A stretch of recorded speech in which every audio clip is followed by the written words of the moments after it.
Hello friends, welcome to Subira study points.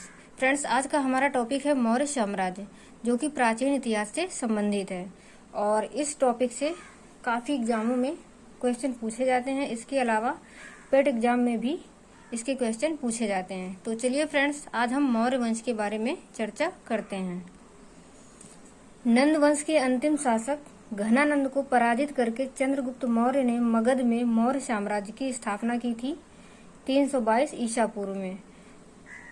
ऐसा कहा जाता है कि जो नंद वंश का अंतिम शासक था घनानंद, उसने कौटिल्य का अपमान किया था। तो कौटिल्य ने चंद्रगुप्त के सहारे, मतलब अपनी कूटनीतियों का प्रयोग करते हुए चंद्रगुप्त द्वारा घनानंद को पराजित किया और उसके बाद चंद्रगुप्त ने ही मौर्य साम्राज्य की स्थापना की थी। तो चंद्रगुप्त मौर्य ने मौर्य वंश की जो स्थापना की थी वो 322 ईसा पूर्व में की थी। उसके आगे मौर्य साम्राज्य के प्रमुख शासक जो हुए हैं वो हैं चंद्रगुप्त मौर्य, बिंदुसार और अशोक।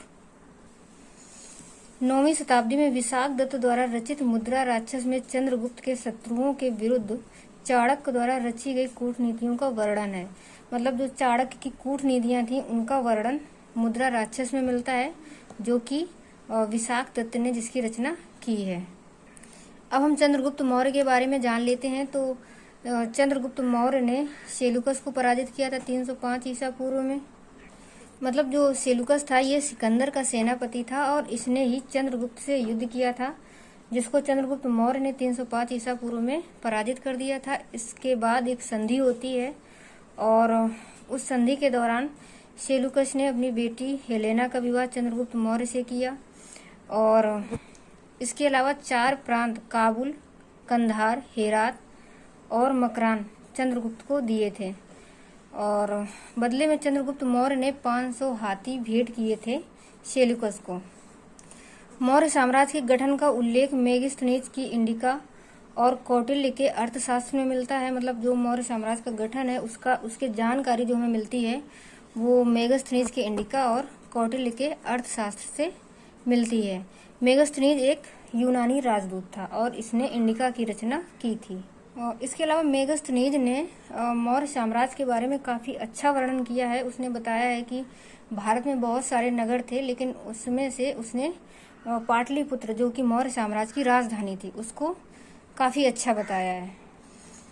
चंद्रगुप्त मौर्य ने 298 ईसा पूर्व में संलेखना विधि से प्राण त्याग दिए थे, जो कि वो अपने अंतिम दिनों में श्रवण बेलगोला चले गए थे और वहीं पर उन्होंने संलेखना विधि से अपने प्राण त्याग दिए थे। क्योंकि चंद्रगुप्त जो मौर्य थे वो जैन धर्म के अनुयायी थे और उसमें जो मोक्ष की प्राप्ति होती है, मतलब जब प्राण लास्ट में त्यागते हैं तो वो संलेखना विधि से ही प्राणों का त्याग किया जाता है। जैन और बौद्ध ग्रंथ में चंद्रगुप्त मौर्य को क्षत्रिय कहा गया है, जबकि मुद्रा राक्षस व पुराणों में इन्हें शूद्र बताया गया है। इसके अलावा जस्टिन ने चंद्रगुप्त मौर्य को सेंड्रिकोट्स कहा है और इसकी पहचान विलियम जोन्स ने की है। मतलब जस्टिन ने चंद्रगुप्त मौर्य, मतलब सेंड्रिकोट्स नामक एक राजा का वर्णन किया है और वही चंद्रगुप्त मौर्य ही है, ऐसी पहचान विलियम जोन्स ने की है। उसके बाद हम मुद्रा राक्षस के बारे में कुछ इम्पोर्टेंट पॉइंट्स के बारे में जान लेते हैं। मुद्रा राक्षस विशाख दत्त द्वारा रचित है और इसमें नंद शासकों की नीतियों का भी उल्लेख मिलता है और जो मुद्रा राक्षस है ये नायिका विहीन है और गुप्त काल में इसकी रचना की जाती है और इसके टीकाकार ढूंढीराज हैं। इसके अलावा भारतीय इतिहास का प्रथम जासूसी ग्रंथ मुद्रा राक्षस को माना जाता है। उसके बाद बिंदुसार के बारे में थोड़ा जान लेते हैं, क्योंकि इससे भी क्वेश्चन बन जाते हैं।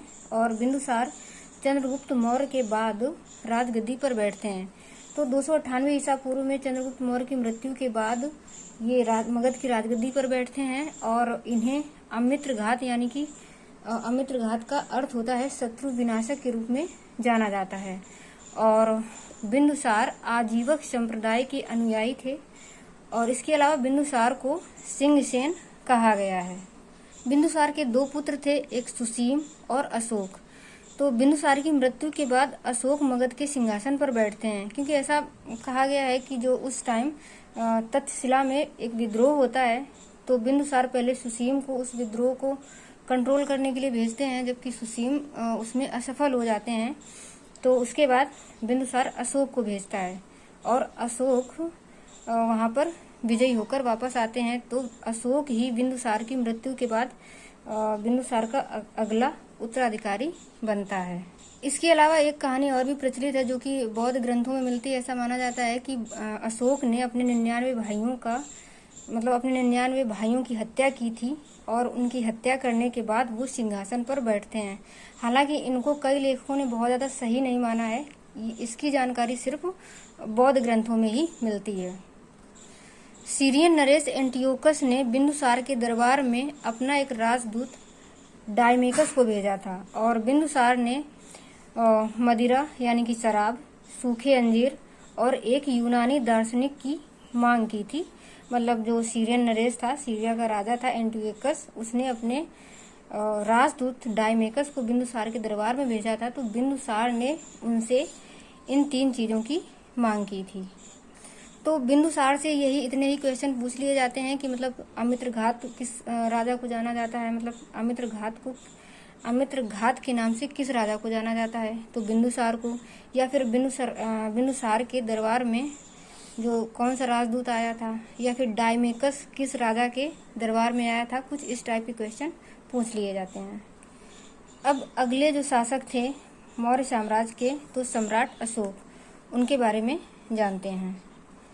अशोक का जन्म 300 ईसा पूर्व पाटलिपुत्र में हुआ था और इनका राज्याभिषेक होता है 269 ईसा पूर्व। इनकी माता का नाम सुभद्रांगी था और इनके पिता बिंदुसार थे। इसके अलावा राजगद्दी में बैठने से पहले अशोक अवंती का राज्यपाल था और अशोक का नाम अशोक मास्की व गुर्जरा अभिलेख से मिलता है और पुराणों में इन्हें अशोक वर्धन कहा गया है। मतलब अशोक नाम इनका मास्की व गुर्जरा अभिलेख में मिला है और पुराणों में इन्हें अशोक वर्धन कहा गया है। राज्याभिषेक के 8वें वर्ष 261 ईसा पूर्व में कलिंग युद्ध हुआ, जिसमें भीषण नरसंहार को देखकर अशोक का हृदय परिवर्तित हो गया। मतलब ऐसा कहा जाता है कि वो शुरुआती जीवन में काफी क्रूर थे, जबकि जब कलिंग युद्ध में काफी नरसंहार हुआ, काफी ज्यादा रक्तपात को देखकर अशोक का जो हृदय है वो परिवर्तित हो गया और उन्होंने धम्म नीति को अपना लिया। क्योंकि कलिंग विजय के बाद उन्होंने देखा कि जब एक देश पर विजय मिलती है तो काफी हत्याएं होती हैं, लोगों का पलायन होता है और मतलब बहुत ज्यादा दुखद स्थितियां उन्होंने देखी, जिससे कि उनका हृदय परिवर्तित हो जाता है। धम्म नीति को अपनाने के बाद उन्होंने धम्म के प्रचार प्रसार के लिए एक महामात्य की नियुक्ति की। इसके अलावा उन्होंने बौद्ध धर्म के वो अनुयायी बने और उन्होंने उपगुप्त नामक बौद्ध भिक्षु से बौद्ध धर्म की दीक्षा ली थी। मतलब हृदय परिवर्तन होने के बाद वो बौद्ध धर्म से काफी ज्यादा प्रभावित होते हैं, इसलिए वो बौद्ध धर्म के अनुयायी बन जाते हैं और उपगुप्त नामक बौद्ध भिक्षु से बौद्ध धर्म की दीक्षा लेते हैं। बौद्ध धर्म के प्रचार प्रसार के लिए पुत्र महेंद्र व पुत्री संघमित्रा को श्रीलंका भेजा और अपनी प्रजा से संवाद के लिए इन्होंने अभिलेखों का सहारा लिया था। अशोक ने सारनाथ स्तंभ का निर्माण करवाया था और सारनाथ स्तंभ से ही हमारा जो राष्ट्रीय चिन्ह है वो लिया गया है। इसके अलावा भारत में शिलालेखों का प्रचलन सर्वप्रथम अशोक ने ही किया था और शिलालेखों में 4 लिपियों का प्रयोग मिलता है, जो कि ब्राह्मी, खरोष्टी, ग्रीक और अरमाइक। ब्राह्मी लिपि के जो अभिलेख मिले हैं वो भारत से मिले हैं और खरोष्टी लिपि के अभिलेख पाकिस्तान से, ग्रीक और अरमाइक लिपि के अभिलेख अफगानिस्तान से प्राप्त हुए हैं। अभिलेख पढ़ने में पहली सफलता 1837 ईस्वी में जेम्स प्रिंसेप को मिली और इनके जो अभिलेख हैं उनकी संख्या 14 है। इनका जो शिलालेख फर्स्ट है उसमें पशु बलि की निंदा की गई है और शिलालेख 2 में मानव एवं पशुओं की चिकित्सा व्यवस्था का उल्लेख किया गया है। शिलालेख 3 में हर 5वें वर्ष धर्म का प्रचार करना। तो अशोक ने राजकीय अधिकारियों को ऐसा आदेश दिया था कि हर 5वें वर्ष पे धर्म का प्रचार प्रसार करें। इसका उल्लेख शिलालेख 3 में मिलता है। और शिलालेख 4 की बात करें तो इसमें भेरी घोष की जगह धम्म घोष की नीति अपनाने की बात की गई है। मतलब भेरी घोष का मतलब है युद्ध की जगह शांति की नीति को अपनाने का जो उल्लेख है वो शिलालेख 4 में मिलता है। 5वें शिलालेख में धर्म महामंत्रों की नियुक्ति मिलती है। तो धर्म महामंत्रों की उन्होंने नियुक्ति की थी धर्म का प्रचार प्रसार करने के लिए, जिसकी जानकारी हमें 5वें शिलालेख से मिलती है। 6वें शिलालेख में आत्म नियंत्रण की शिक्षा दी गई है। 7वें शिलालेख में विभिन्न धर्मों के बीच धार्मिक सहिष्णुता की बात कही गई है। और 8वें शिलालेख में धम्म यात्रा की चर्चा की गई है। और 9वें शिलालेख में सच्ची भेंट तथा सच्चे शिष्टाचार का उल्लेख किया गया है। मतलब एक तरीके से कह सकते हैं कि शिष्टाचार का वर्णन 9वें उल्लेख में किया गया है। और 10वें उल्लेख में राजा व उच्च अधिकारी हमेशा प्रजा के हित में सोचें, ऐसा वर्णन 10वें अभिलेख से मिलता है। 11वें अभिलेख में धम्म की व्याख्या की गई है। और 12वें शिलालेख में स्त्रियों की स्थिति में सुधार के लिए स्त्री महामात्रा नामक एक अधिकारी की चर्चा मिलती है। और 13वां जो अभिलेख था इसमें कलिंग युद्ध की जानकारी हमें 13वें अभिलेख से मिलती है। और अशोक के हृदय परिवर्तन की भी बात इसी में कही गई है। उसके अलावा जो 14वां शिलालेख है इसमें अशोक ने जनता को धार्मिक जीवन बिताने के लिए प्रेरित किया है। राजस्थान के भाबरू अभिलेख में अशोक ने खुद को मगध का सम्राट बताया है। और अशोक को अधिकांश अभिलेखों में प्रियदर्शी कहा गया है। हालांकि कुछ अभिलेखों में इन्हें देवा नाम प्रिय भी कहा गया है। तो ये क्वेश्चन भी काफ़ी ज़्यादा पूछ लिया जाता है कि अशोक को अभिलेखों में किस नाम से जाना गया है, या फिर अभिलेखों में अशोक का कौन सा नाम वर्णित है। तो प्रियदर्शी है और कहीं कहीं देवा नाम प्रिय भी मिलता है। अशोक ने आजीवक संप्रदाय के लोगों के लिए गया में बराबर की पहाड़ियों में 4 गुफाओं का निर्माण करवाया था। मतलब अशोक के जो पिता थे बिंदुसार, वो आजीवक संप्रदाय के अनुयायी थे, इसीलिए उन्होंने आजीवक संप्रदाय के लोगों के लिए जो बराबर की पहाड़ियां हैं गया में, वहां पर 4 गुफाओं का निर्माण करवाया था। और राजा फिलाडेल्फस ने इनके दरबार में डियानीसियस नाम का एक राजदूत भेजा था। अशोक का सबसे बड़ा स्तंभ लेख शेर-ए-कुना है, जिसकी प्राप्ति अफगानिस्तान से हुई है। और सबसे छोटा है रुम्मिनदेई, जो कि नेपाल में मिला है। और इसी रुम्मिनदेई अभिलेख में ही बुद्ध के जन्म का वर्णन मिलता है। अशोक के समय राजुक नाम का एक अधिकारी का वर्णन मिलता है, जो कि जनपदीय न्यायालय का न्यायाधीश होता था। इसके अलावा जो गांव का शासन प्रशासन है, मतलब गांव की शासन व्यवस्था जो संभालता था, उसे ग्रामिक कहा जाता था। मतलब जनपदीय स्तर पर जो जनपद का न्यायाधीश होता था उसे राजुक कहते थे, और जो ग्रामीण स्तर पर होता था उसे ग्रामिक कहा जाता था। और ग्रामिक के ऊपर गोप होता था, और गोप के अंडर में 8 से 10 गांव आते थे। उसके बाद हम मौर्य साम्राज्य के सामाजिक व्यवस्था की भी बात कर लेते हैं। तो चाणक्य ने व्यवस्था को चाणक्य ने 4 वर्णों का उल्लेख किया है: ब्राह्मण, क्षत्रिय, वैश्य और शूद्र। और मेगस्थनीज ने भारतीय समाज को उस टाइम मौर्य साम्राज्य के टाइम में 7 भागों में बांटा है।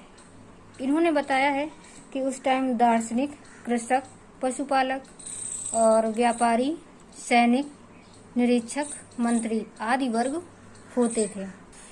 तो जो दार्शनिक थे इसके अंतर्गत पुजारी या विद्वान वगैरह आते थे। कृषक मतलब जो खेती करते थे। पशुपालक, पशुओं का पालन करने वालों को पशुपालक कहा गया। व्यापारी या शिल्पी जो व्यापार करते थे, और अधिकांशतः मतलब जो व्यापारी थे वो नगरों में ही निवास करते थे। सैनिक जो युद्ध वगैरह में भाग लेते थे। और निरीक्षक जो उस टाइम की सामाजिक व्यवस्था का निरीक्षण करते थे। और मंत्री के अंतर्गत मतलब समाज में जो शासक वर्ग था वो मंत्री के अंतर्गत आते थे। इन 7 वर्गों में मेगस्थनीज ने कृषकों की संख्या सबसे ज्यादा बताई है, उसके बाद सैनिकों की संख्या बताई है। इसके अलावा कुछ और इम्पोर्टेंट जो पॉइंट हैं मौर्य साम्राज्य के बारे में, उनके बारे में भी जान लेते हैं। तो अशोक ने मध्य प्रदेश में सांची का स्तूप बनवाया था, जो सबसे बड़ा स्तूप है। और मौर्य काल में लकड़ी के भवन होते थे, जो कि वर्तमान पटना से मिले हैं। इसके अलावा स्वतंत्र वेश्यावृत्ति को अपनाने वाली महिला रूपा जीवा कहलाती थी। और मौर्य वंश का अंतिम शासक बृहद्रथ था। और उस टाइम जो आय के साधन थे वो भाग और बलि थे, और जो कि भूमि उपज का छठा भाग होता था। भूमि कर एकत्रित करने वाले अधिकारी को अग्रिम कहा जाता था। तो फ्रेंड्स, ये थी मौर्य साम्राज्य के बारे में जानकारी, और आज की वीडियो में इतना ही रखते हैं, और अगले किसी वीडियो में आएंगे अन्य किसी टॉपिक के साथ। तब तक के लिए bye bye and take care.